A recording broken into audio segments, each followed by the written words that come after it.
Quality of education అనేది తగ్గిపోయిందండి. కొన్ని లక్షల మంది బీటెక్ విద్యార్థులు ప్రతి సంవత్సరం బయటకు వస్తున్నారు. వాళ్ళకి ఉద్యోగాలు ఎందుకు లేవు? నిరుద్యోగత ఎందుకు ఉంటుంది? క్వాలిటీ ఆఫ్ ఎడ్యుకేషన్ తగ్గిపోయింది. మ్యాక్సిమము చాలా ఇంజనీరింగ్ కాలేజీలో ఫ్యాకల్టీ టీచింగ్ స్కిల్స్ లేని ఫ్యాకల్టీని పెడుతున్నారు. బీటెక్ ఎంటెక్ చేసిన వాళ్ళని టీచింగ్లో పెడుతున్నారు. బీటెక్ ఎంటెక్ చేస్తుంటే చాలమ్మా, టీచింగ్ స్కిల్స్ అవసరం లేదా? పిల్లలకి ఎలా నేర్పియాలో స్కిల్స్ అవసరం లేదా? దానివల్ల పిల్లలలో ఆ బీటెక్ చదివే పిల్లల్లో స్కిల్స్ లేకపోవడం వల్ల ఇంటర్న్షిప్ అనే మాటే లేదు చాలామందిలో. ఈ మధ్యకాలంలో అసలు మర్చిపోయారు అది.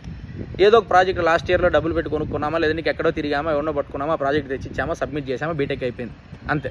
పట్టా పట్టుకొని బయటకు వచ్చాను. నాలెడ్జ్ ఉంటేనే కదండి, నాలెడ్జ్ ఉంటేనే కదా మంచి కంపెనీలో ఉద్యోగం వస్తుంది. ఒక కంపెనీకి వెళ్ళారు, మీరు ఏం చదువుకున్నారో దాని మీద గ్రిప్ ఎంత ఉంది మీకు, దాంట్లో నాలెడ్జ్ ఎంత ఉంది, మీ అంబిషన్ ఏంటి, మీ గోల్ ఏంటి, ఇవన్నీ మీరు ప్రజెంటేషన్